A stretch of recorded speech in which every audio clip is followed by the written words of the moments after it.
Omuyimbi King Saha alaze amaanyi e Japan kyemukola munnange kikabuka eside eno ate nga mwana mulenzi munnange ate Alien Skin munnange kyeyekola naye ali mu kushayininga munnange ate wali e Kenya ne mwana mulenzi munnange ate mwite Mbogi Genje eside eno omuna Kenya kitambudde kitya munnange eside eno naye nga kakasa nti no video jimpya like kwesate no kusubscribinga kasitobera nga tonnaba ngenda kubeera nga ntandika wali ne mwana mulenzi munnange ate King Saha ate maaso awo njiche ne Alien Skin awo maaso awo kakati nno mwana mulenzi munnange ate King Saha era nga obutambi bungi nnyo by the way bungi nnyo obutambula wali nkugambye mwana mulenzi munnange ate kyeyekola Japan eno kikabuka actually gwe mulundi gwo gubadde gusobose okujja Japan eno era nga mu mawanga King Saha gabadde atambuddemu ag'enjawulo Japan eno gubadde mulundi gwe munnange ekyo nno munnange kiraga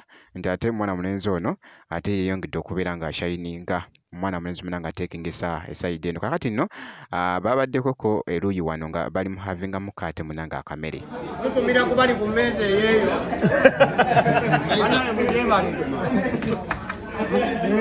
nyabulegereza alieno ng'emmere eweddewo mu bisabe byonna ebiriyo birina okuba wano ng'emmere yabane baweddeko byonna mu biri enkya balina okusuubula endala animo yagamba ki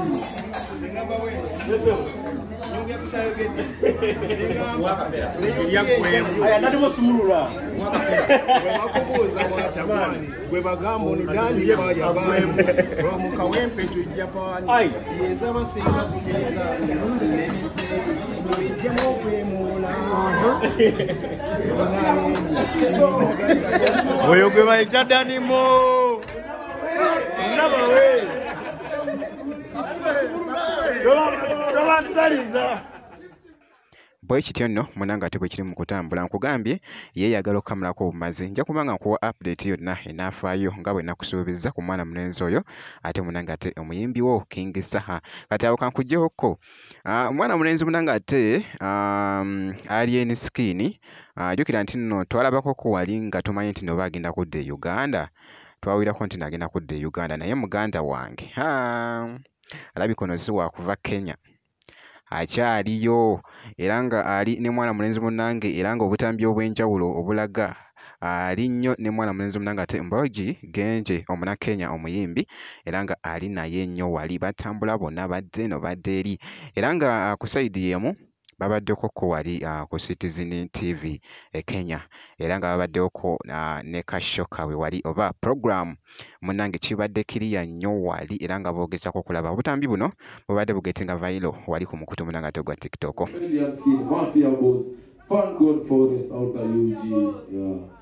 Mana DJ drop the teaser. Belong me sit that danger. Never kanga, never teaser. Belong me sit that danger. Batuka, mufuna yokukadde kugebera ko. Oba mmanyi tuli bubi. Mufuna yokukadde kugebera ko. Bali singa, bali wolomo bali singa. You know, we see ya. You know, we sit that danger. You know, we see ya.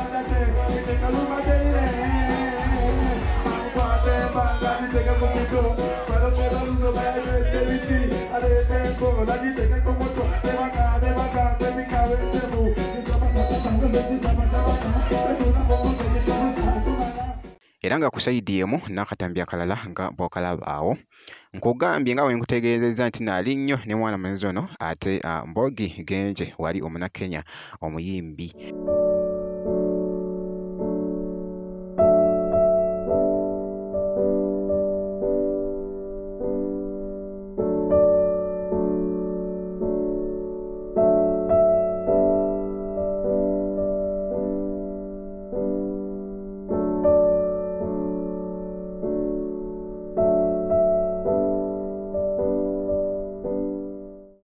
Bwe kityo nno era nga n'akakatambi nako katuledinze nnyo wali ku mukutu munnange ate gwa TikTok. Bwe kityo munnange ate wekitambudde era nga kakasa nti nno video jimpya like kwesati n'okusubscribinga kasita obeera nga tonnaba ngenda kubeera nga nkomawo ate mu maaso eyo katono nnyo bwe nti.